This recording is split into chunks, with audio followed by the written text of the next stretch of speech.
देखिए, process costing हमने कल ख़त्म किया है।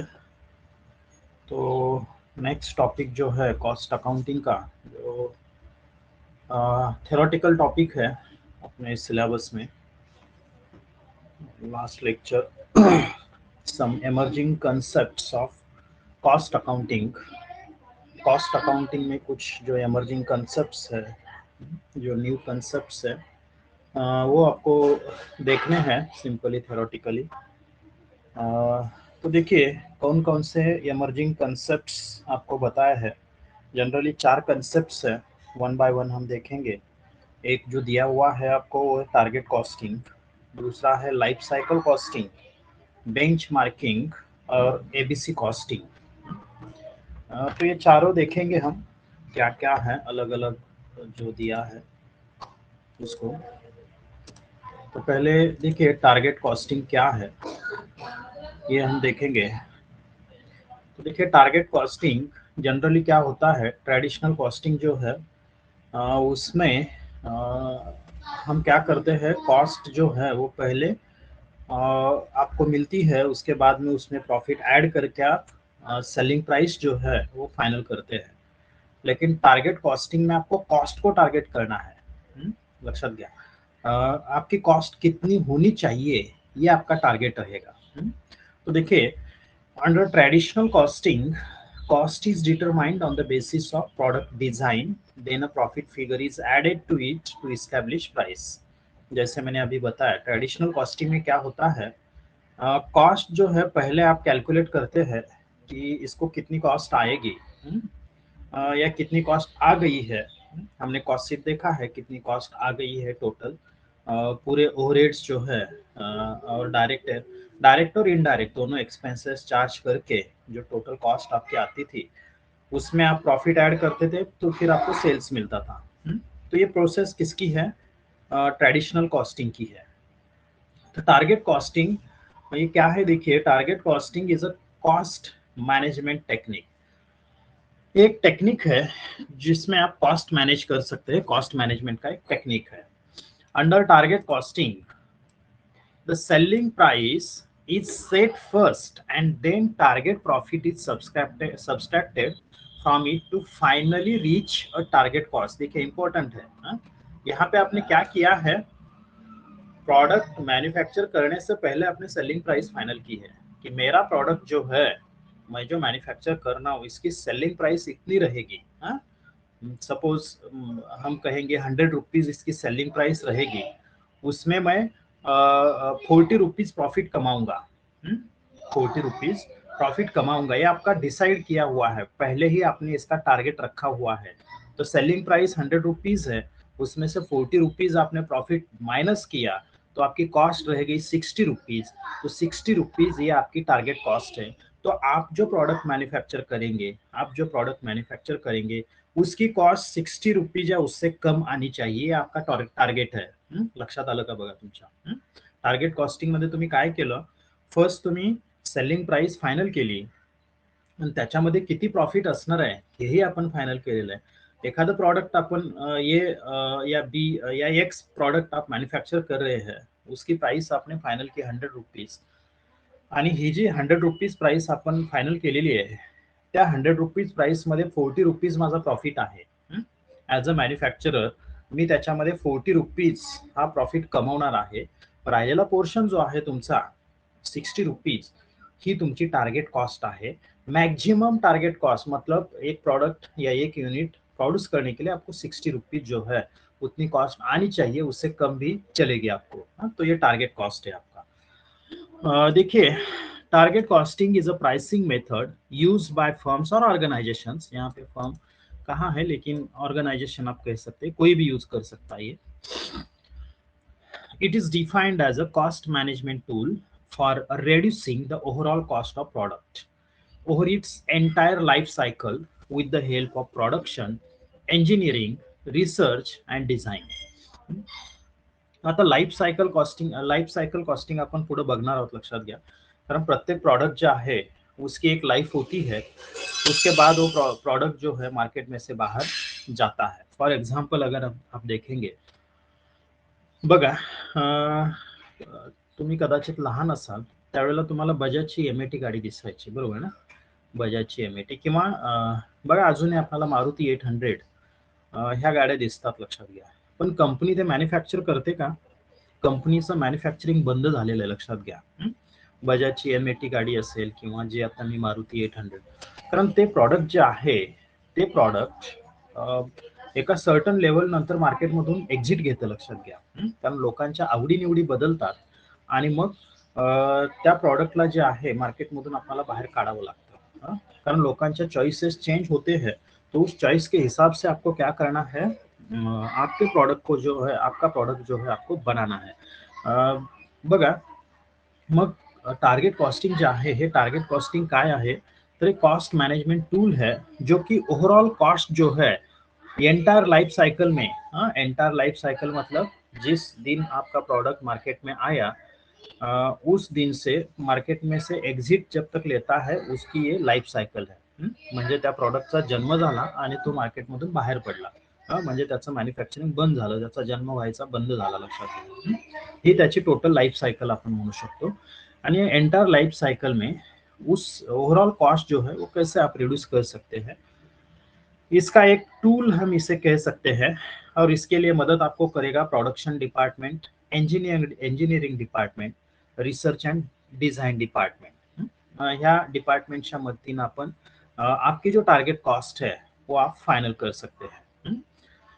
Target cost is the maximum amount of the cost. देखिए मैंने जो अभी बताया था आपको 60 रुपीज ये मेरी टारगेट कॉस्ट है, तो उससे ज्यादा नहीं होनी चाहिए. 60 रुपीज तक, मतलब आपका एक यूनिट प्रोड्यूस करने के लिए मैक्सिमम 60 रुपीज तक आप क्या कर सकते हैं, कॉस्ट कर सकते हैं. उससे कम आपको चल सकती है 50 रुपीज, गुड.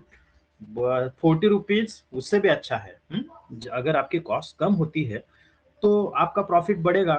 तो जितनी कॉस्ट कम होगी इतना उतना आपको अच्छा है. तो टारगेट कॉस्ट जो है ये क्या है, मैक्सिमम लिमिट है आपके कॉस्ट का, मतलब वो यूनिट प्रोड्यूस करने के लिए आपको उतनी मैक्सिमम, उससे ज्यादा कॉस्ट आपको नहीं करनी है. ये आपने टारगेट सेट किया है.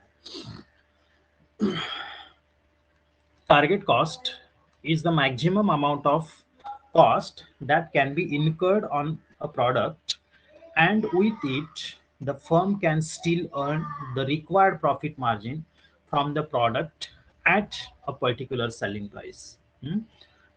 जैसे मैंने अभी बताया था एग्जांपल, रिक्वायर्ड आपका प्रॉफिट कितना है, profit margin 40 rupees per unit है. 40 रुपीज. तो टारगेट कॉस्ट अगर आप अचीव करते हैं तो आपका क्या है, जो रिक्वायर्ड आपका प्रॉफिट मार्जिन है वो आप अचीव करते हैं. जो आपने सेलिंग प्राइस डिसाइड की हुई है 100 रुपीज, तो उस 100 रुपीज में से 40 रुपीज आपको प्रॉफिट मिलेगा ही मिलेगा. जो आपने प्रॉफिट फाइनल किया हुआ है वो आपको मिलेगा. Target costing involves a particular selling price. जैसे मैंने बताया कि सेलिंग प्राइस आपने पहले ही डिसाइड की हुई है. It involves setting a target cost by subtracting a desired profit margin from competitive market price. देखिए कॉम्पिटिटिव मार्केट प्राइस का मतलब क्या है, बघा मार्केट में आप अकेले नहीं है कि ऐसा प्रोडक्ट बना रहे हैं. आप अकेले नहीं है, ऐसे बहुत सारे अगर आप देखेंगे एग्जाम्पल के तौर पे, तो बिस्किट्स मैन्युफॅक्चरिंग करने वाली कंपनियां अलग अलग है. पार्ले भी मॅन्युफॅक्चर करता है, ब्रिटानिया भी मॅन्युफॅक्चर करता है, बरोबर ना. अशा वेगवेगळ्या कंपन्यांचे बिस्किट्स हे आपल्याला बघायला मिळतात, लक्षात घ्या. या अगर आप दररोज आपण जे बघतो उदाहरण, म्हणजे रोडवरती आपल्याला दिसतं मोटरसायकल मॅन्युफॅक्चर करणाऱ्या कंपन्या बऱ्याच आहेत, लक्षात घ्या.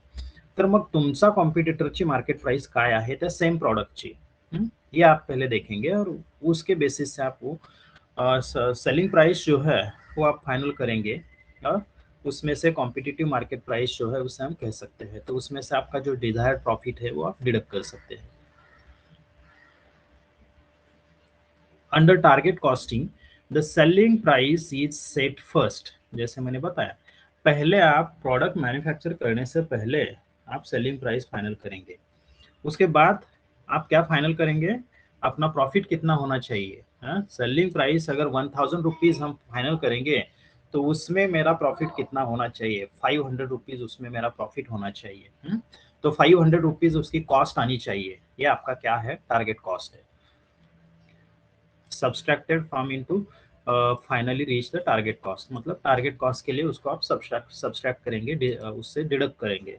The cost figure obtained traditionally is implemented and if found higher, देखिए ट्रेडिशनली जो आपकी कॉस्ट आएगी, मतलब वो प्रोडक्ट मैन्युफैक्चर करने के लिए जैसे हमने कॉस्ट शीट बनाया था, उसे हम कह सकते हैं कि ट्रेडिशनल अपनी कॉस्टिंग मेथड, उस कॉस्टिंग मेथड से आप आपकी कॉस्ट जो है कितनी आएगी ये कैलकुलेट करेंगे।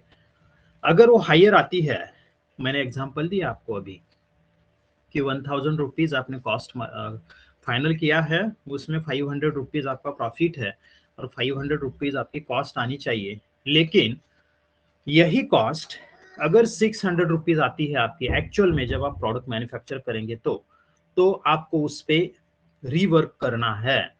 रीवर्किंग ऑफ प्रोडक्शन प्रोसेसेस, जो आपकी प्रोसेसेस है उस पे आपको रीवर्क करना है, उसको आपको क्या करना है, रीडिजाइन करना है। Production process take place and cost are tried to be adjusted accordingly, आणि त्याच्यामध्ये चेंजेस करून मग कशी ती इंजिनिअरिंग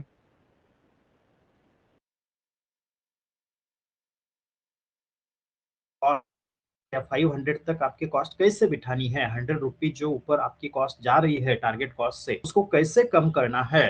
तो रॉ मटेरियल की कॉस्ट में कुछ कम करना है, या कुछ लेबर के कॉस्ट में करना है, या प्रोसेस जो है आपके प्रोडक्शन प्रोसेस जो है उसमें कुछ चेंजेस करने हैं, ये पूरा डिसीजन जो है वो कौन लेगा, आपका इंजीनियरिंग या रिसर्च डिजाइन डिपार्टमेंट जो है वो ये डिसीजन ले सकता है। In contrast, costing information is utilized under target costing and the focus is on best possible price upfront. बघा, जे आपलं ट्रॅडिशनल कॉस्टिंग आहे, त्या ट्रॅडिशनल कॉस्टिंगची इन्फॉर्मेशन जी आहे ते टार्गेट कॉस्ट अचीव करण्यासाठी याच्यामध्ये यूज केला जाणार आहे, लक्षात घ्या। आणि त्याच्यातून मग तुमची जी काय प्राइस आहे ती प्राइस फायनल केली जाणार आहे। देखिए फ्यूचर्स क्या है, the futures of target cost costing. Target costing समजलं का, टार्गेट कॉस्ट कशाला म्हणतो आपण, कन्सेप्ट समझना महत्वाचं आहे। समझ में आया आपको टारगेट कॉस्टिंग मतलब क्या है या टारगेट कॉस्ट क्या है? Yes, sir. Okay, the future of target costing, the futures of target costing, देखिए it is viewed as an important part of the design and introduction of new products। जब आप market में new product ला रहे हैं तो ही generally आप target costing जो है ये इम्पोर्टेंट जो है रोल प्ले करता है वहाँ पे। क्योंकि मैंने अभी आपको बताया कि प्रोडक्ट मैन्युफैक्चर करने से आप पहले क्या करेंगे, उसकी सेलिंग प्राइस आप डिसाइड करेंगे। तो सेलिंग प्राइस डिसाइड करने के टेक्निक्स अलग अलग है, तो उसको यहाँ पे हमें नहीं देखना है कि कैसे सेलिंग प्राइस, आप प्रोडक्ट आपका मैन्युफैक्चर ही नहीं हुआ है तो आप सेलिंग प्राइस कैसे उसकी फायनल करेंगे, तो उसके भी अलग अलग टेक्निक्स है। त्याच्यामध्ये आपल्याला डीपमध्ये सध्या जायचं नाही आहे, लक्षात घ्या। तर काय आहे, हे ज्यावेळेला न्यू प्रोडक्ट अपन लॉन्च करत असतो, जब आप न्यू प्रोडक्ट डिजाइन या इंट्रोड्यूस करते हैं मार्केट में, तो टारगेट कॉस्टिंग जो है वो जनरली इंपॉर्टेंट रोल प्ले करता है। और target selling price is determined using various cells forecasting techniques. तो सेल्स फोरकास्टिंग टेक्निक्स जो है वो यूज करते हैं आप। फॉर एग्जाम्पल काय म्हणू आपण, सर बघा, सेल्स फोरकास्टिंग तुम्हाला कुठेतरी आलं असेल। सेल्स फोरकास्टिंग का मतलब क्या है, prediction of future sales revenue. Prediction of future sales revenue is called as sales forecasting. आपको जनरली ये सेल्स फोरकास्टिंग मार्केटिंग या कॉमर्स में कहा तो इसका रेफरेंस आपको आया रहेगा। तो इसके अलग अलग टेक्निक्स है। For example survey of buyers intention, buyers का इंटेंशन क्या है इसका आप सर्वे करेंगे।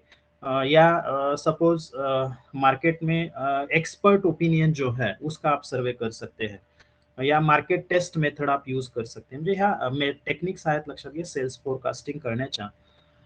तो इसके बेसिस से सेल्स फोरकास्टिंग टेक्निक्स यूज करके सेलिंग प्राइस जो है टारगेट कॉस्टिंग में फाइनल की जाती है।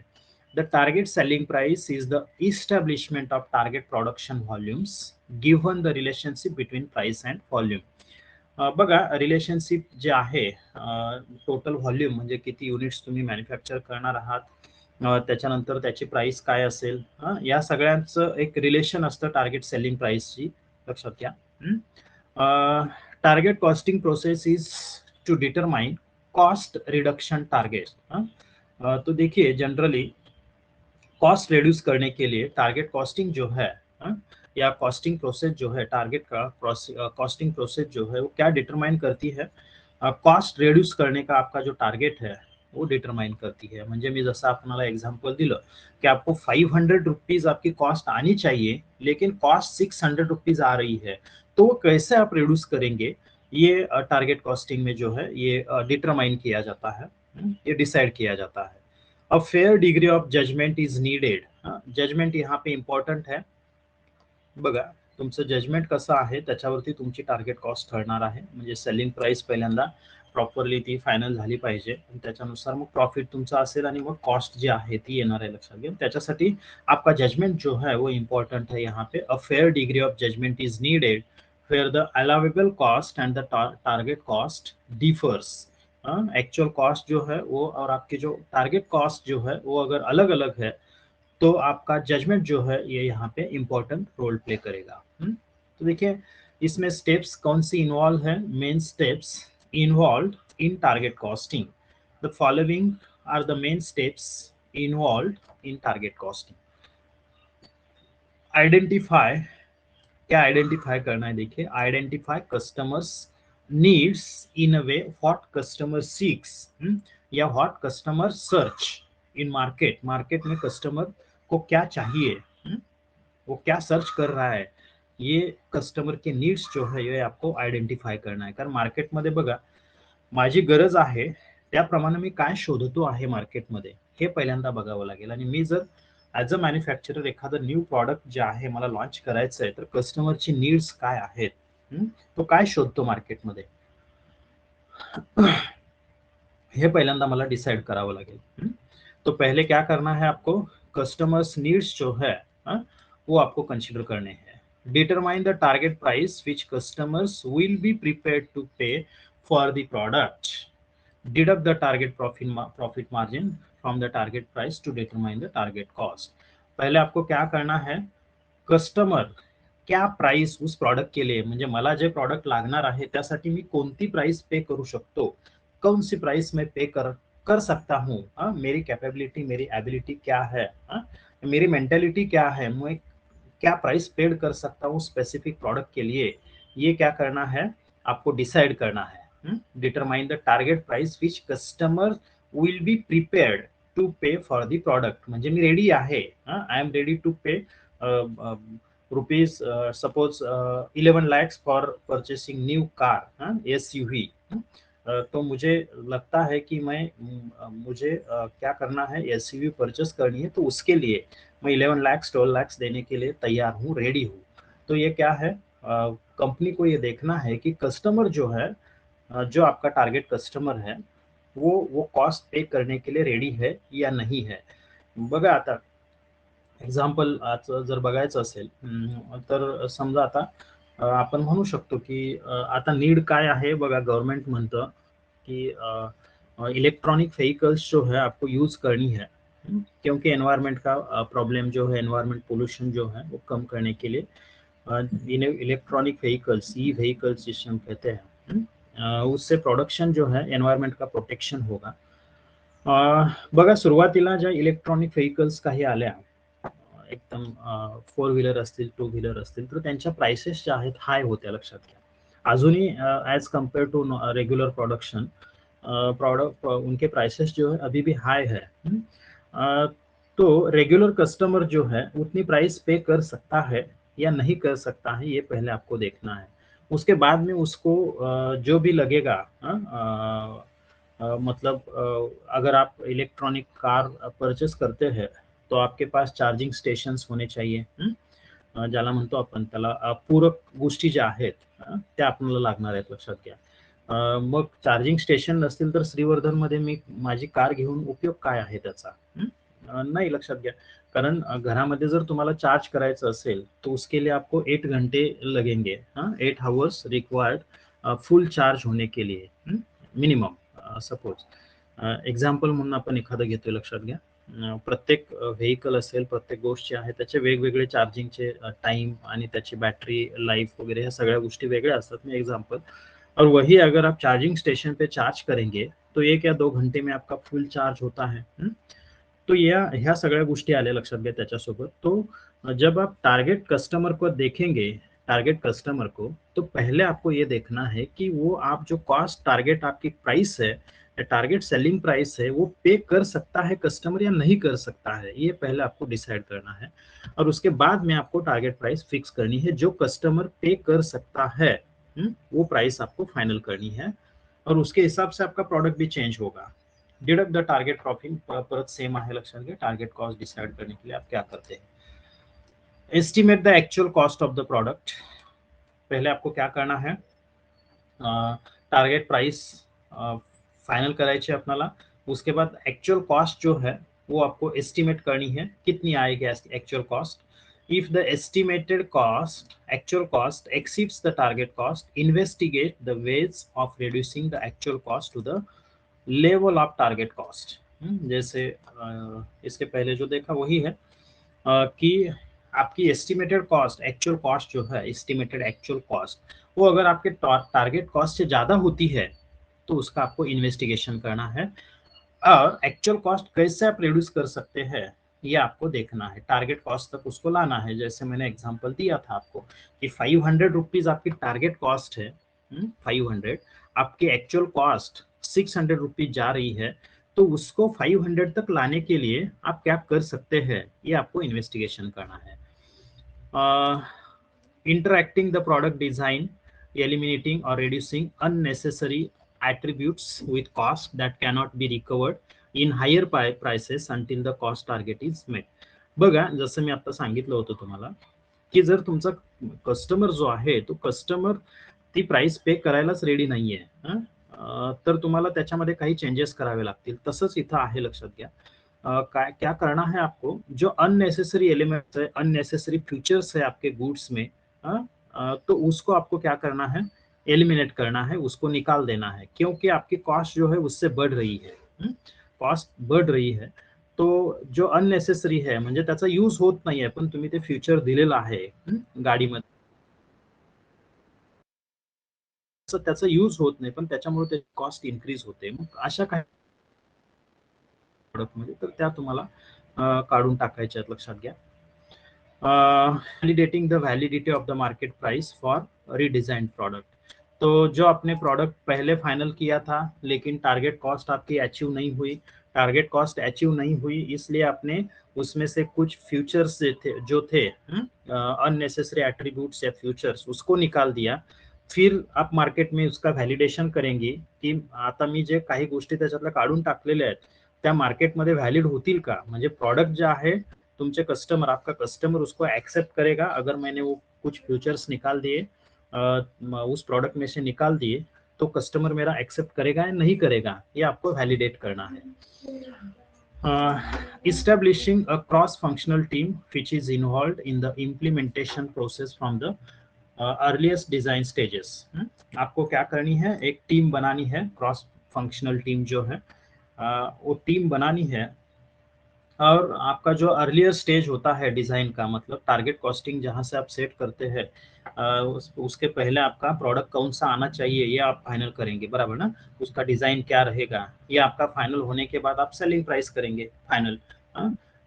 तो जहां से आपका अर्लियर स्टेज है, डिजाइन हुआ है प्रोडक्ट, आपका प्रोडक्ट जो है उसका डिजाइन रेडी है, वो कैसे मार्केट में आएगा या आपका पूरा प्लान रेडी है, तो वहां से वो एक टीम जो है ये काम करेगी जब तक आपका टारगेट कॉस्ट अचीव नहीं होता है तब तक. मग त्याच्यामध्ये जसं चेंजेस आपण सांगितले की अगर टारगेट कॉस्ट अचीव नहीं होती है तो क्या करना है, या सेल्स फोरकास्टिंग के कौन से टेक्निक यूज करके आप टारगेट सेलिंग प्राइस जो है वो फाइनल करेंगे, सेलिंग प्राइस. तो ये पूरा ये टीम जो है उस पर वर्क करेगी। Using tools such as value engineering in the design process. तो ये जो टीम है ये कैसे कौन से टेक्निक यूज कर सकती है, व्हॅल्यू इंजिनिअरिंग, व्हॅल्यू इंजिनिअरिंग असेल किंवा रिसर्च डिझाईन असेल, या गोष्टींचे टूल्स टेक्निक जे आहेत ते याच्यामध्ये यूज करून ही टीम जी आहे ते त्याचं वर्क जे आहे ते फायनल करणार आहे, लक्षात घ्या। Pushing cost reduction using kaizen costing. Kaizen technique हे एक वेगळं टेक्निक आहे, लक्षात घ्या। तर कायझेन जे आहे उसमें कॉस्ट रिड्यूस आप कैसे कर सकते हैं, उसके अलग अलग टेक्निक्स है। तो ये टेक्निक यूज करके आपका प्रोडक्शन जब स्टार्ट होता है तो कायझेन कॉस्टिंग यूज करके आप कॉस्ट जो है आपकी रिड्यूस कर सकते हैं। कायझेन ही वेगळी कन्सेप्ट आहे, लक्षात घ्या, ज्याच्यामध्ये कॉस्ट रिडक्शनसाठी हा यूज केला जातो, हे यूज केलं जात असतं। कुठेतरी तुम्हाला कॉमर्समध्ये त्याचा रेफरन्स आला असेल। तो देखिए टारगेट कॉस्टिंग जो है इसके एडवांटेजेस क्या है। टारगेट कॉस्टिंग के advantages, positive impact on profitability. हमने देखा है कि प्रॉफिट आप डिसाइड पहले ही फाइनल करते हैं, डिसाइड करते हैं, तो ये जो प्रॉफिट है उतना प्रॉफिट आपको मिलता ही मिलता है। Target costing has positive impact on profitability of the organisation throughout the life cycle of every product. आपकी जो पूरी लाइफ साइकिल है उसमें आपके प्रॉफिट का इम्पॅक्ट जो है वो पॉझिटिव्ह है। क्यों पॉझिटिव्ह? कारण आपण काय केलेलं आहे, प्रॉफिट किती पाहिजे हे अगोदरच डिसाइड केलेलं आहे, लक्षात घ्या। आणि कॉस्ट जी तुमची आहे ती टारगेट कॉस्ट, त्या टारगेट कॉस्ट मध्येच तुमची टोटल एक्चुअल कॉस्ट जो है आपकी उसमें आपको उसमें उसको बिठाया है। म्हणजे 500 तुमची कॉस्ट आहे, किंवा मी जसं मगाशी एग्जांपल दिलं होतं आपकी 60 रुपीज कॉस्ट है, तो 60 रुपीज के आगे आपकी कॉस्ट नहीं जानी चाहिए, इसकी प्रिकॉशन आपने लिया हुआ है, तो आपका प्रॉफिट परसेंटेज फिक्स है। तो इम्पैक्ट जो है वो पॉजिटिव है, आपको फिक्स परसेंटेज ऑफ प्रॉफिट उस पर रिसीव हो रहा है, तो no problem. Company competitive future, this costing helps to create the competitive future of any company. आप जसं म्हणतो आपण मार्केटमध्ये स्पर्धात्मक आपली तैयारी, कॉम्पिटिटिव जो है आपकी कंपनी कॉम्पिटिटिव हो सकती है, होती है फ्यूचर में। The costing helps to create an competitive future of any company as the product is designed and manufactured as per requirement of markets. जैसे हमने देखा कि मार्केट सर्वे किया है आपने, सेल्स फोरकास्टिंग के अलग अलग टेक्निक्स यूज किए हैं, उसके बेसिस पे आपने क्या किया है, आपका प्रोडक्ट फाइनल किया हुआ है। तो मार्केट की रिक्वायरमेंट्स जो है वो आपको पता है, और उसके बेसिस से आपका प्रोडक्ट जो आपने लॉन्च किया है या डिजाइन किया हुआ है वो प्रोडक्ट है, तो आपका कॉम्पिटिटिवनेस जो है वो इंक्रीज होगा फ्यूचर में, क्योंकि आपको मार्केट रिक्वायरमेंट्स पता है, और उसके बेसिस से आपने प्रॉडक्ट मॅन्युफॅक्चर करके आपका डिमांड जो है, मार्केटला जे पाहिजे ते तुम्ही देत असाल तर तुमचा सेल्स जो आहे, या आपका डिमांड जो है वो डिमांड बढ़ सकता है।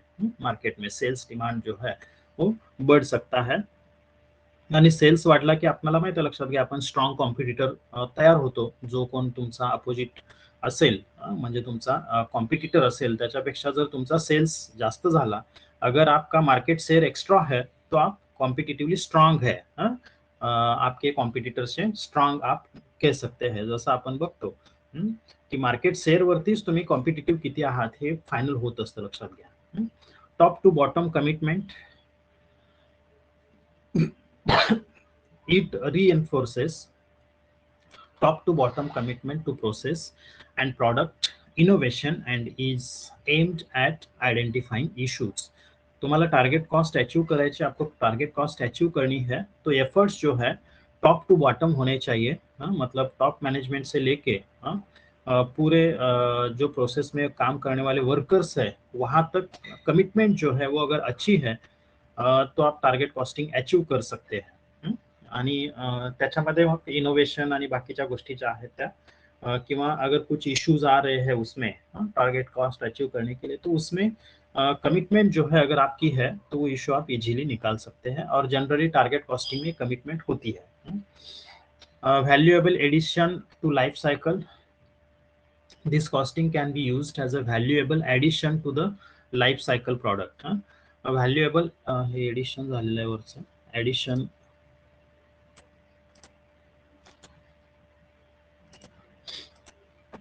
Valuable addition to life cycle, life cycle मध्ये त्याच्या आपण ॲडिशन करू शकतो। जैसे हमने देखे कि कुछ इश्यूज अगर है तो आप आइडेंटिफाई कर सकते हैं उसमें से, टॉप टू बॉटम उसके उसमें आपकी कमिटमेंट है, तो जो इश्यूज है उस प्रोडक्ट रिगार्डिंग वो आप उसको आइडेंटिफाई करेंगे, वो इश्यूज रिजॉल्व करेंगे। तो उस आपका प्रॉडक्ट जो है उसकी लाईफ सायकल में व्हॅल्यू ॲडिशन होऊ सकती है, किंवा मार्केटमध्ये जे काही चेंजेस आहेत तुमचे त्याप्रमाणे तुमच्या प्रॉडक्टमध्ये अगर आप चेंजेस करेंगे तो आपके प्रोडक्ट की लाइफ साइकिल जो है वो बढ़ सकती है। मतलब 2 साल में आपका प्रोडक्ट जो है मार्केट में से एग्जिट लेने वाला था, लेकिन आपने मार्केट के हिसाब से उसमें चेंजेस किए, तो आपका जो प्रोडक्ट है वो क्या हुआ, आगे 2 साल चल सकता है। फॉर एक्झाम्पल अगर आप बघितलं तुम्ही, बघा, आता मला त्याचं नाव आठवत नाही, लक्षात घ्या। पण आता बघा, दुसरं एक्झाम्पल जर बघायचं असेल तर सेंट्रल गव्हर्नमेंट जो है उसने अभी अभी कोणी जर बघितलं असेल तर बातमी आता 2-3 दिवसामधलीच बातमी होती, लक्षात घ्या, कि जो 5 सीटर या मोर देन सॉरी 6 सीटर से ज्यादा जो कार्स है उसमें मिनिमम 5 या 6 एयर बैग्स जो है वो कंपल्सरी किए हुए हैं, लक्षात घ्या। त्याच्यामध्ये त्या एयर बॅग्स तुम्हाला कंपल्सरी केलेले आहेत, आणि त्या एयर बॅग कंपल्सरी म्हणजे सेफ्टी फीचर जो है वो उसमें इन्क्लूड करने के लिए, कारण आपल्याला माहिती आहे, लक्षात घ्या, आता बऱ्याच ठिकाणी बऱ्याच वेळेला आपण ऐकतो कि हाईवे जो है सपोज अच्छे हुए हैं सभी पूरे महाराष्ट्र में, पूरे देश में, तो आपका स्पीड जो है वो स्पीड बढ़ गया है कार का, किंवा मार्केटमध्ये वेगवेगळ्या कार्सच्या नवीन टेक्निक्सच्या येत आहेत, लक्षात घ्या, आणि त्याच्यामुळे त्यांचं स्पीड लिमिट जे आहे, त्यांची कॅपॅसिटी जी आहे ती इन्क्रीज झालेली आहे। मग एखादा ॲक्सिडेंट झाला तर तो मेजर होऊ शकतो, आणि त्याच्यातून मग बऱ्याच वेळेला जीव जायचा धोका जो आहे तो जास्त असतो।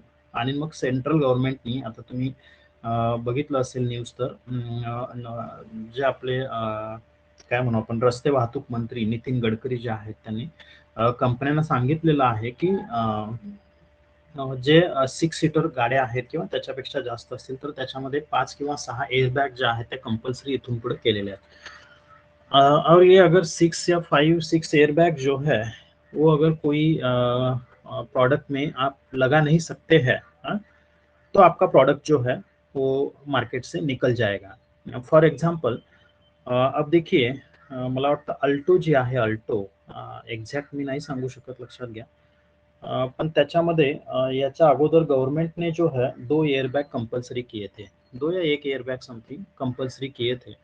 तो अल्टो में एयरबैग जो है वो बिठा नहीं सकते थे, इसलिए अल्टो जो है अभी न्यू मार्केट में आपको नहीं दिखते। अल्टो की जगह मला वाटतं त्याचं नाव काहीतरी वेगळं आहे, तर ती मारुतीची गाडी त्यांनी लॉन्च केलेली आहे, म्हणजे अल्टोचं पुढचं व्हर्जन, लक्षात घ्या। तो अगर आप उसमें एडिशन करेंगे, जो भी वैल्यूएबल एडिशंस है, तो प्रोडक्ट की लाइफ जो है वो इंक्रीज होती है। अगर आप 6 एयरबैग लगाएंगे तो अभी मार्केट में से आपको क्या करना था, मार्च अप्रैल में एग्जिट होना था, लेकिन आप उस कार में अगर लगा सकते हैं 6 एयरबैग्स, तो वो प्रॉडक्ट जो है वो आगे चल सकता है, म्हणजे त्याच्यामध्ये व्हॅल्युएबल ॲडिशन ज्या आहेत त्या टार्गेट कॉस्टिंगमध्ये होऊ शकतात, लक्षात घ्या। management control system, it uses management control system to support manufacturing strategies। मैनेजमेंटला हे मदत करतं, लक्षात घ्या, मॅन्युफॅक्चरिंग स्ट्रॅटेजी जो भी आपकी है उसके लिए, and to identify market opportunities which may be converted into real savings to achieve the best value. मॅनेजमेंटच्या स्ट्रॅटेजी ज्या काय असतील, प्रॉफिट मॅक्झिमाइज करायच्या, प्रॉफिट मॅक्झिमाइज करने के लिए आपको मार्केट में जो अपॉर्चुनिटीज है वो आपको क्या करनी है, त्या आपल्याला कव्हर करायच्यात, लक्षात घ्या, त्या अचीव करायच्यात आपल्याला ज्या अपॉर्चुनिटीज आहेत त्या। और ये मैनेजमेंट की स्ट्रैटेजी है, मैन्युफैक्चरिंग स्ट्रैटेजी, तो ये अचीव करने में टारगेट कॉस्टिंग जो है ये इम्पोर्टेंट है। तो देखिए अदर कुछ इसमें एडवांटेजेस दिए हुए हैं। It helps in assuring that products are better matched to their customers needs. जसं आपण बघितलं, जसं देखा कि कस्टमर्स की नीड्स आप पहले फाइनल करेंगे कि कस्टमर को क्या चाहिए मार्केट में, और उसके बेसिस से आप प्रोडक्ट फाइनल करते हैं। It assist in aligning cost of futures with customers willingness to pay for them. जसं मी सांगितलं कि कस्टमर क्या पे कर सकता है ये पहले आप देखेंगे, कस्टमर कितना विलिंग है, मैंने जैसे एक्झाम्पल दिया की मी समजा मला जर चांगली कार पाहिजे तर मी 12 लाख रुपीज आता द्यायची माझी इच्छा आहे किंवा मी देऊ शकतो, मी तयारी केलेली आहे लक्षात घ्या. तर मी प्रॉडक्ट जे मॅन्युफॅक्चर करणार आहे त्यासाठी कस्टमर्स ती प्राइस द्यायला तयार आहेत का, हे आपण अगोदरच इन ॲडव्हान्स आपने डिसाईड किया हुआ है. द आणि त्याच्यामध्ये बघा the process quality stands improve. Process quality आपकी इम्प्रूव होती है, जैसे मैंने देखा कि आपको टारगेट कॉस्ट अचीव करनी है. प्रोसेस क्वालिटी अगर आपकी इम्प्रूव नहीं करेंगे तो टारगेट कॉस्ट जो है आपकी अचीव नहीं होगी. वो अचीव करने के लिए प्रोसेस क्वालिटी जो है उसमें इम्प्रूवमेंट चाहिए. It supports reduction of development cycle of the product. Development cycle जो है उसमें रिडक्शन होता है, डेवलपमेंट साइकिल पीरियड जो है प्रोडक्ट का उसमें. It is useful for reduction of cost of product significantly. Cost of प्रोडक्टची कॉस्ट जी आहे ती रेड्यूस करण्यासाठी, कमी करण्यासाठी यूजफुल टेक्निक है. It adds value to the production process by eliminating non value added activities. जैसे हमने देखा नॉन वैल्यू एडेड मतलब उसका यूज ही नहीं है, ऐसा कोई फ्यूचर है आपके प्रोडक्ट में तो आप एलिमिनेट कर सकते हैं, उसको निकाल सकते हैं. Paving the way to pass on the benefit of decrease cost to the consumer. और उसके बेसिस से आप कॉस्ट, जसं मी सांगितलं की अगर आपकी कॉस्ट 600 जा रही है तो आप फिर से क्या करेंगे, उसको रीडिज़ाइन करेंगे, प्रोसेस रीडिज़ाइन करेंगे, आपका प्रोडक्ट जो है उसका री इंजीनियरिंग करेंगे और उसमें देखेंगे कि कौन सा ऐसा फीचर है जो अनयूजेबल है, जिसका यूज नहीं हो सकता है, उसको आप एलिमिनेट करेंगे. ज्या काही नको आहेत त्या गोष्टी त्याच्यातल्या आपण काढून टाकणार आहोत आणि मग टारगेट कॉस्ट जो है आपकी वो अचीव कर सकते हैं. तो देखिए ये है अपना टारगेट कॉस्टिंग. तो नेक्स्ट देखिए लाइफ साइकिल कॉस्टिंग आहे. 840 ठीक है. लाइफ साइकिल कॉस्टिंग देखते हैं. लाइफ साइकिल कॉस्टिंग देखिए, product life cycle is a pattern of expenditure, sales revenue, sales level revenue and profit over the period from new idea generation to the deletion of a product. जैसे हमने इसके पहले मैंने example दिया target costing में. Product आपका introduce होता है. बघा मी मगाशीच सांगितलं तुम्हाला की बजाजची M80 गाडी जी आहे ती तुम्हाला काही वर्षापूर्वी म्हणजे तुम्ही शाळेत असाल त्यावेळेला तुम्हाला दिसायची, लक्षात घ्या. पण ती आता मार्केटमध्ये दिसतच नाहीये. किंवा मारुति 800 ये जो कार थी ये अभी आपको मार्केट में न्यू दिखती नहीं है. नवीन कार दिसते का आपणाला, नाही दिसत, लक्षात घ्या. किंवा महिंद्राची जीप होती ती जर तुम्ही बघितली, किंवा एक्झाम्पल आता नोकियाचा जो फोन होता बटनवाला फोन, तो आपणाला दिसतो का, नाही दिसत, लक्षात घ्या. आता बटन वाले फोन बरेच आहेत मार्केट में, अभी भी मिलते हैं, लेकिन जो नोकिया का स्टार्टिंग में आया हुआ था वो आपको नहीं मिलता है. तर ही प्रोडक्टची लाइफ साइकिल झाली, लक्षात घ्या. प्रोडक्ट मार्केट में आता है और मार्केट में से डिलीट होता है या एग्जिट लेता है. तो देखिए life cycle costing estimates, tracks and accumulates cost over the product's entire life. याच्यामध्ये काय केलं जातं, कॉस्टिंग एस्टिमेट्स किया जाता है, ट्रैक किया जाता है, कॉस्ट एक्यूमुलेट करते हैं एंटायर लाइफ साइकिल जो प्रोडक्ट का है, right from inception to deletion. मतलब प्रोडक्ट जो मार्केट में आया हुआ है वहां से वो प्रोडक्ट मार्केट में से एग्जिट लेने तक जो आपका कॉस्ट है त्या कॉस्टिंगचं अक्युमुलेशन या ठिकाणी केलं जातं, लक्षात घ्या. लाइफ साइकिल कॉस्टिंग और होल लाइफ कॉस्टिंग, जब तक उसकी लाइफ है तब तक, is the process of estimating how much money you will spend on an asset over the course of its useful life.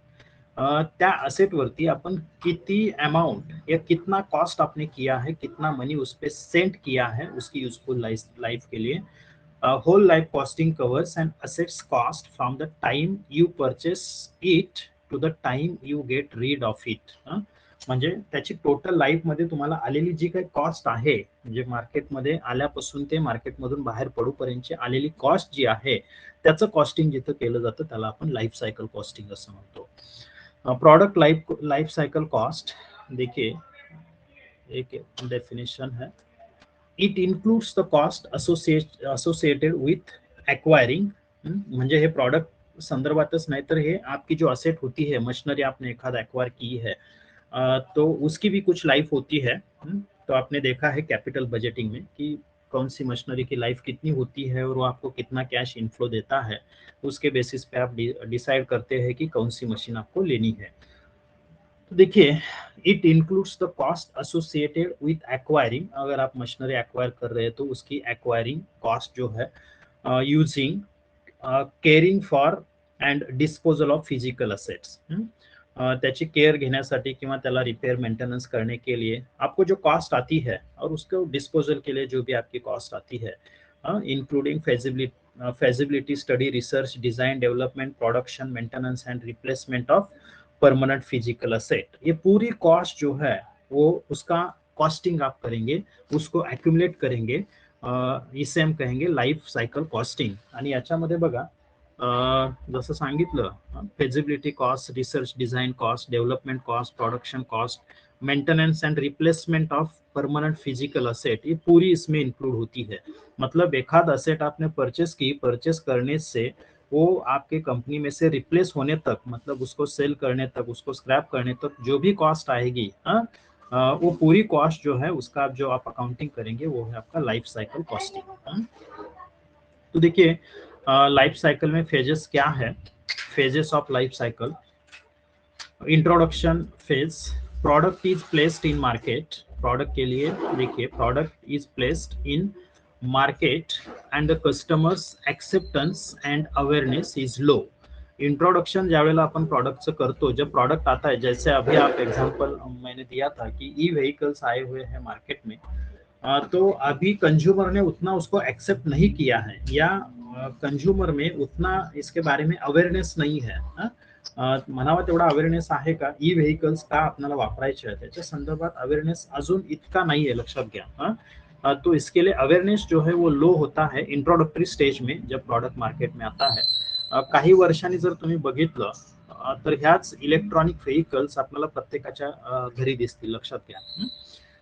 ह्या इलेक्ट्रॉनिक व्हेकल्सच्या आता मी सांगतोय तुम्हाला, ह्या तुम्ही 7-8 वर्ष 10 वर्षात जर पुढच्या बघाल तर सगळीकडे तुम्हाला इलेक्ट्रॉनिक व्हेकल्स दिसतील, पण आता आपल्याला दिसतात का, श्रीवर्धन मध्ये सुद्धा नाही दिसत, लक्षात घ्या। म्हणजे हार्डली एखादी दिसली तर रोडवरती आपल्याला, एक दोन, थोडंसं आता शहरांमध्ये म्हणजे मुंबई असेल, पुणे असेल, या ठिकाणी समजा थोड्याफार प्रमाणात दिसतात। आता ई व्हेकल म्हणजे काय, ज्याची ग्रीन नंबर प्लेट असते, तुम्हाला दिसते बघा ग्रीन नंबर प्लेट, ती तुमची ई व्हेकल असते, लक्षात घ्या। मग ग्रीन नंबर प्लेट वाली व्हेकल तुम्हाला श्रीवर्धन मध्ये बघा किती दिसतात, 4 व्हीलर दिसतात का, नाही, लक्षात घ्या। हार्डली एखाद दुसरी कोण आला पर्यटक तर, तोही समजा कुठं जवळ असेल तर, नाहीतर मग पुण्यात किंवा मुंबईत गेला तर हार्डली रोडवरती एखाद दुसरी तुम्हाला 2-4 दिसू शकतात, म्हणजे तिथं शहरांमध्ये, पण इकडे दिसतात का, इकडे आपल्याला नाही दिसत, लक्षात घ्या। कधीतरी महिन्यातून एखादी गाडी आपण बघितली तर बघितली, लक्षात घ्या, ग्रीन नंबर प्लेट वाली 4 व्हीलर। पण तेच मुंबई पुण्यामध्ये तुम्ही आता जर गेलात तर एखाद दुसरी तुम्हाला रोडवरती दिसेल। तो जब इंट्रोडक्शन होता है प्रोडक्ट का, तो मार्केट में कंज्यूमर उसको झट से एक्सेप्ट नहीं करते हैं, उस कंज्यूमर का अवेयरनेस जो है उसके बारे में वो लो होता है। Cost promotion is very high, cost of promotion, promotion के लिए मतलब आप कंज्यूमर तक रीच होने के लिए, आपको कंज्यूमर तक पहुंचना है, तो उसके लिए जो कॉस्ट आप करते हैं वो है कॉस्ट ऑफ प्रमोशन। तो ये कॉस्ट ऑफ प्रमोशन जो है ये वेरी हाई होती है, मतलब बहुत हाई होती है, कारण आपल्याला कंज्युमर पर्यंत, कंज्युमरला पटवून द्यायचं आहे की ही व्हेकल किंवा हे प्रॉडक्ट कसं तुमच्या बेनिफिटचं आहे, कसं समाजाच्या हिताचं आहे, कैसे सोशल बेनिफिट देगा या एनवायरमेंटल बेनिफिट देगा, ये आपको क्या करना है, कंज्यूमर को समझा के देना है। तो इसके लिए आपको जो कॉस्ट आएगी, मग ऍडव्हर्टाइजमेंट कॉस्ट असेल, कॅम्पेन कॉस्ट असतील, ह्या कॉस्ट ज्या आहेत त्या खूप हाई असतात, लक्षात घ्या, इंट्रोडक्टरी स्टेज में। तो पहली स्टेज है आपकी इंट्रोडक्टरी स्टेज, मार्केट में प्रोडक्ट आपने लाया हुआ है, अभी अभी न्यू प्रोडक्ट है, तो वहां पे आपको कॉस्ट ऑफ प्रमोशन जो है वो वेरी हाई रहेगी। Sales revenue will be low and profit will be probably negative. Sales revenue, अगर आपका सेल्स ही नहीं होता है तो उस पर्टिकुलर प्रोडक्ट के लिए आपका प्रॉफिट जो है कभी कभी नेगेटिव हो सकता है, मतलब आप लॉस में हो सकते हैं।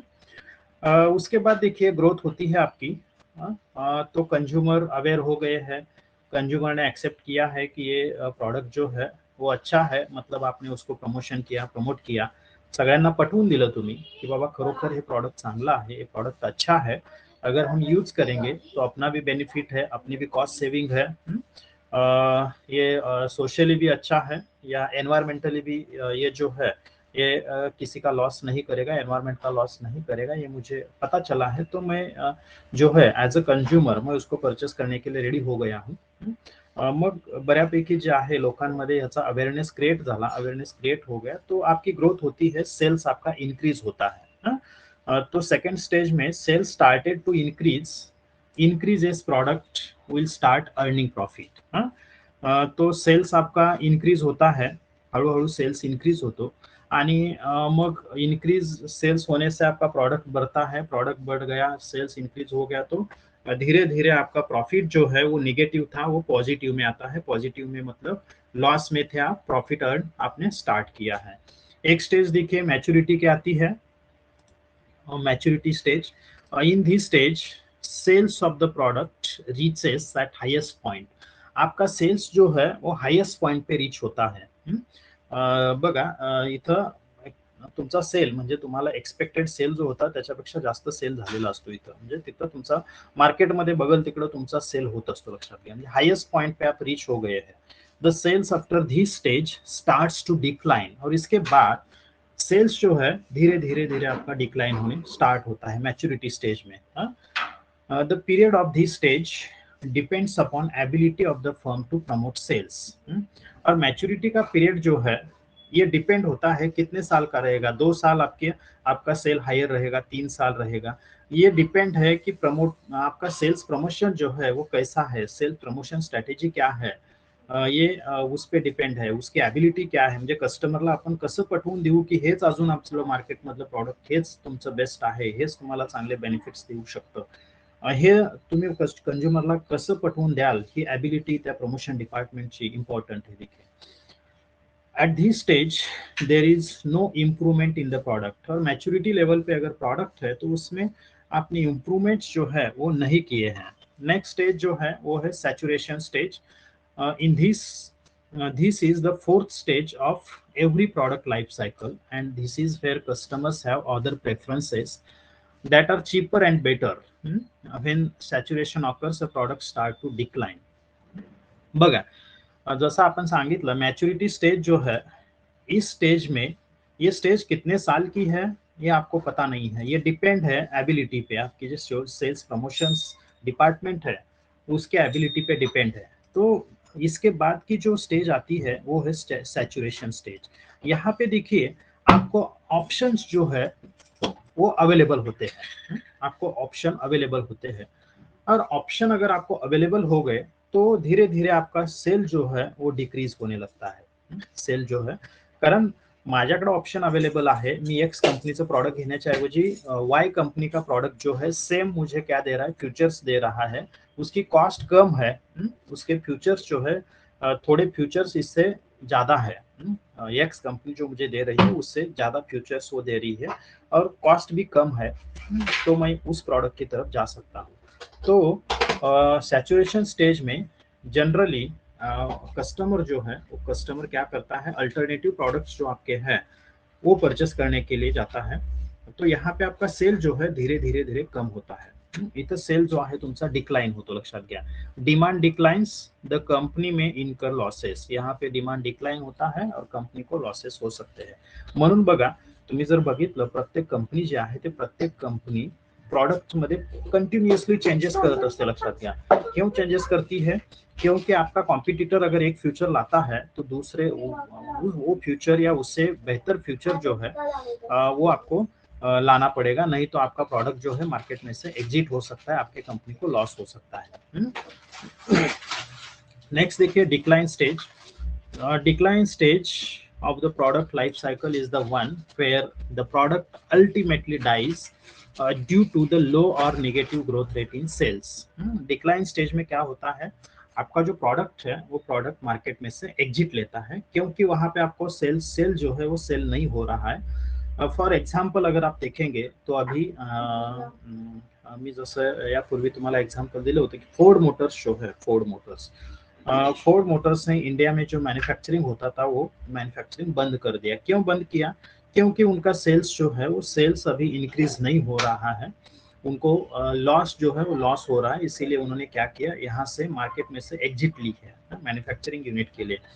तो अभी पूरा फाइनल उनका क्या हुआ है कुछ पता नहीं है, लेकिन वो अभी तो बताते हैं कि हम जो है अपनी सर्विस, मतलब जो अभी फोर्ड की गाड़ी जो जिस कस्टमर ने लिए हुए हैं उनको हम सर्विस प्रोवाइड करेंगे। तो कैसे क्या एक कंपनी की स्ट्रेटेजी हमें पता नहीं है, लेकिन उनका मैन्युफैक्चरिंग यूनिट जो है वो यहाँ से बंद हो गया है। सेम जसं मी मगाशी एक्झाम्पल दिलं, एमएटीचं मॅन्युफॅक्चरिंग बंद झालेलं आहे। किंवा जर तुम्ही बघितलं तर बघा, एक फूडी बाबा अशी एक ऍड तुम्ही बघितली असेल, तर ती ऍड बजाज कॅलिबर ही गाडी जी होती त्यावेळेला खूप फेमस झाली होती, लक्षात घ्या, आणि गाडीचा सेल होत होता।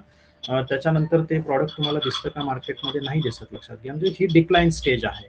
यहाँ पे आपका प्रोडक्ट जो है मार्केट में से एग्जिट होता है, मार्केट में उसको डिमांड नहीं होता है, इसीलिए आपको प्रोडक्ट बंद करना पड़ता है। तो ये 4 स्टेजेस है लाइफ साइकिल में। कौन से? एक है इंट्रोडक्शन स्टेज, जहाँ पे आप प्रोडक्ट इंट्रोड्यूस करते हैं, कस्टमर को उतना आपके प्रोडक्ट के बारे में अवेयरनेस नहीं होता है, यहाँ पे डिमांड कम होता है, इसीलिए आप लॉस में होते हैं। ग्रोथ स्टेज, प्रोडक्ट को कस्टमर ने एक्सेप्ट किया है और सेल्स यहाँ पे इंक्रीज हो रहा है। दूसरी स्टेज है मैच्योरिटी, यहाँ पे आपका मैक्सिमम टारगेट, मैक्सिमम सेल हो रहा है, मार्केट में आपका ही प्रोडक्ट बिक रहा है, म्हणजे हाईएस्ट सेल इथं होत असतो, लक्षात घ्या। और इस स्टेज के बाद सैचुरेशन स्टेज आता है, जहाँ पे आपका सेल्स जो है वो सेल्स डिक्लाइन होने लगता है।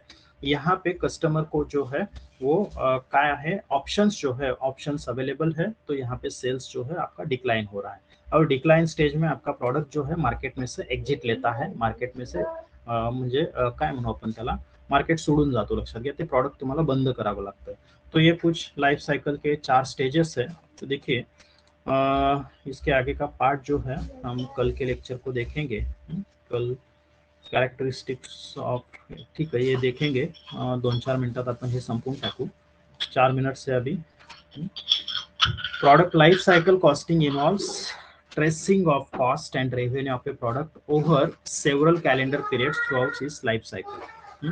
जितनी उस प्रोडक्ट की लाइफ साइकिल है, मतलब मार्केट में वो प्रोडक्ट 10 साल, 5 साल, 7 साल, जितने साल वो चल रहा है, उतने लाइफ साइकिल के लिए, मतलब उतने कैलेंडर ईयर्स, उतने फाइनेंशियल ईयर्स का उसका जो कॉस्ट है और रेवेन्यू जो है, ये क्या करता है, उसका कॉस्टिंग जो है वो इसमें इन्वॉल्व होता है, या इसमें उसका पूरा रिकॉर्ड जो है मेंटेन करना पड़ता है। Product life cycle costing traces research and design, development cost and total magnitude of this cost of each individual product and compared with product revenue. Total cost जो है उस प्रोडक्ट की वो आपको निकालनी पड़ती है, और उस प्रोडक्ट का रेवेन्यू क्या है इससे आपको कंपेयर करना है। अगर आपका रेवेन्यू अच्छा है तो प्रॉफिट होगा, आपका रेवेन्यू कम है तो आपका लॉस है, तो उस पर आप डिसीजन ले सकते हैं कि प्रोडक्ट को कंटिन्यू करना है या यहाँ वैसे उसको डिलीट करना है। Each phase of the product life passes different threats and opportunities that may require different strategic actions। बघा, प्रत्येक प्रोडक्ट जे आहे त्याच्या लाईफ सायकल मध्ये बऱ्याच थ्रेट्स असतात, अपॉर्चुनिटीज असतात, लक्षात घ्या, आणि उस थ्रेट्स और अपॉर्चुनिटीज के लिए अलग अलग स्ट्रेटेजीज जो है वो आपको यूज करनी है, उस पे एक्शंस जो है वो एज अ कंपनी आपको लेने हैं। Product life cycle may extended by finding new users or by increasing the consumption of the present users।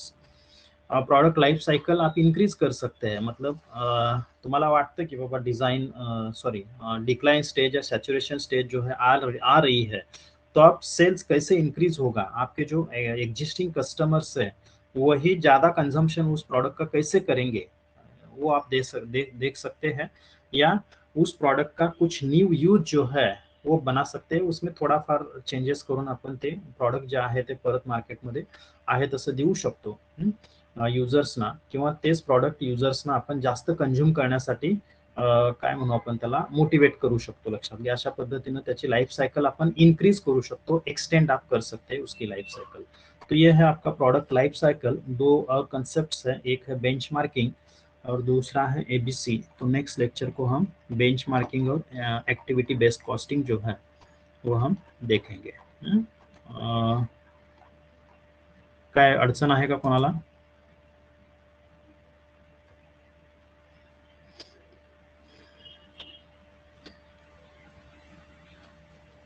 ठीक है, कल देखेंगे इसका नेक्स्ट पार्ट।